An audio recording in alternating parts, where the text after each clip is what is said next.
Bom dia, acabei de gravar a aula e, lembrei-me de ler o prefácio de uma compilação de textos de crianças.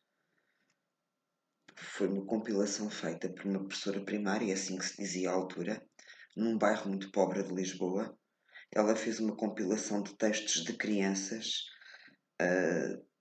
autênticos poemas, coisas lindíssimas, mas para além desses pequenos textos e poesias de crianças, eu hoje gostaria de ler o prefácio que foi escrito pela professora que fez a compilação e que eu gosto de vez em quando de ler e acho importante, porque vivemos num mundo como muitos mundos, continua infelizmente a ser atual. Isto continua a passar-se em tantos bairros pelo mundo e em tantos bairros pobres em Portugal. O nome dela é Maria Rosa Colasso. Companheira do sol e das raízes, cheguei à grande cidade. Numa mão levava o diploma, na outra o medo. O resto era a história antiga da minha solidão e da minha esperança. A escola que me deram não era um desses poéticos lugares, brancos e cheios de flores, com que sonhamos no fim do curso. Era um velho primeiro andar de uma rua suja de sal, pregões e umidade. Os rapazes que me deram também não tinham nada de comum com esses meninos de bata branca, normais nos primeiros dias de aula e que as mãezinhas nos entregam como se fossem porcelana. Lembro-me desse nosso primeiro encontro, tão comovidamente que receio não encontrar a palavra exata para os esboçar. Abri a porta e eles entraram. Eram 45 e faltavam carteiras. Faltavam muitas carteiras, mesmo quando os sentei a 3 e 3.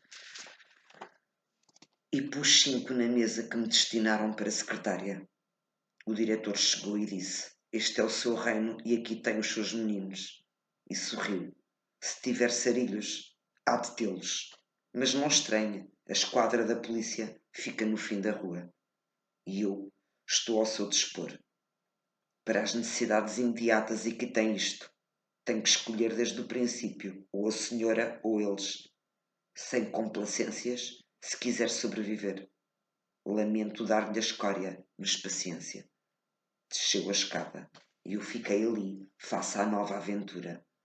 O silêncio que me envolveu era um silêncio pesado, expectante. E no meio do silêncio eles ali estavam, na manhã que nascia. Esculpidos em vento e mar. Vinham dos bairros ancorados no cais, do bairro da Lata, de sabe Deus de onde. Traziam nas mãos, em vez de mal e livros, não sei porquê, mas traziam folhas de plátano e ramos de amendoeira florida. O outono dourava-lhes os cabelos. Eram sementes vivas da mais autêntica liberdade e não sabiam nada de preconceitos, nem de palavras, nem de coisa nenhuma.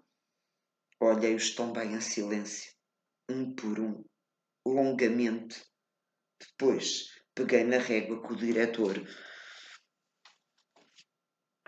acabara de oferecer-me como apoio e dei ao que me pareceu mais velho: "Toma, vai atirar fora." E depois não sei o que lhe disse, mas a fome de ternura era neles, como o sol, a chuva e o desconforto.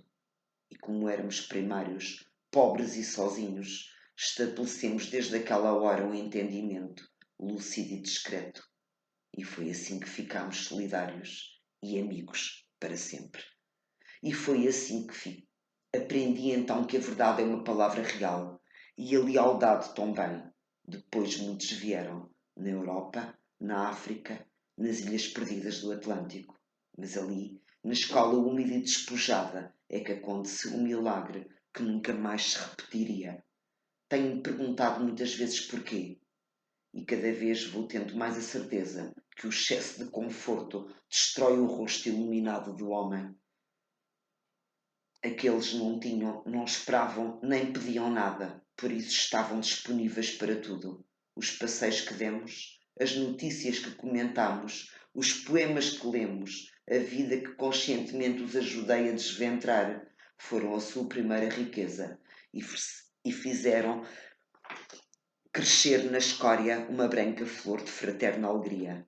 Foi como se um vento de loucura nos tivesse perturbado a todos e o mundo estivesse suspenso do que fizéssemos.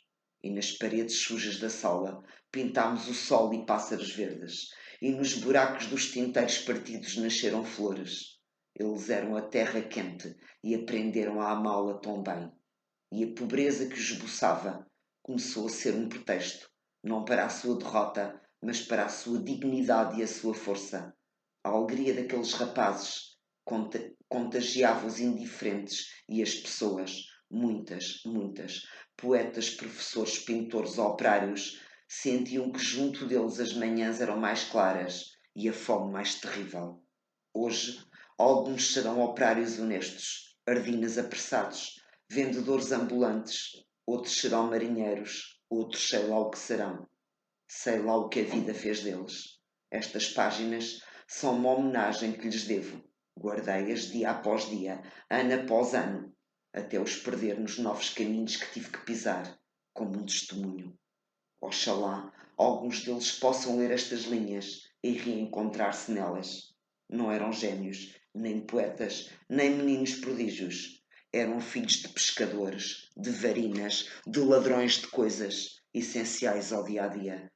Moravam em casas com buracos e dormiam nos barcos, no vão das portas, nos degraus da doca, em qualquer sítio. Alimentavam-se de um bocadinho de pão, de um peixe assado, às vezes de água, apenas.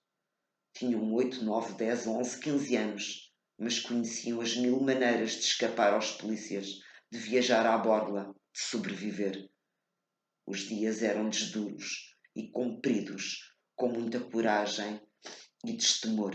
Por isso custei a entender. Entendi como a poesia foi para eles tão violenta e tão fácil. Pediam para fazer poemas como quem pede o pão da fome. A princípio a medo, ingênuos, depois a mergulharem na aventura da palavra, com uma dor e uma lucidez já adultas. Quando, em 1960, expus a primeira coletânea de textos destes rapazes, ilustrados por alguns dos nomes mais válidos da nossa pintura, o ambiente que cercou a exposição, ao virem a idade dos autores, foi de suspeita e dúvida. Quando eles apareciam, desgrenhados e sujos, a hilariedade era quase completa. Saí de lá muitas vezes a apetecer-me rebentar a cara das pessoas, como o Marius é arrebentar os vidros da casa de uma senhora que duvidara da autenticidade do que estava exposto. E eram eles que me confortavam soberanos. Senhora, deixe lá, tem a cabeça cheia de vento, não percebem nada. Entrava na escola e olhava para Cristo, sorríamos-nos, e ficava tudo certo outra vez. Mas ensinaram-me que quando se é humilhado naquilo que a nós é claridade e certeza, aprende-se mais depressa ao sentido exato da liberdade, da paz, do ódio, do amor e do ridículo do cotidiano. Eles revelaram-se que a miséria transforma as crianças, mais que os adultos em anjos implacáveis de lucidez, e que a fome os ateia e lhes faz crescer nos olhos brancas e terríveis asas de sonho ou destruição.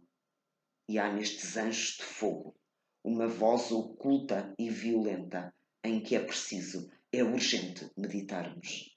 Ela pode denunciar, construir ou semear a alegria, a vergonha ou o remorso. Ela pode ser a semente da esperança, da paz entre os homens. Ela pode ser o ódio, ela pode ser o amor. Maria Rosa Colasso. Sempre que leio isto, a voz embarga e há alturas em que eu não consigo ler. Espero que ouçam, porque a vida é mesmo isto.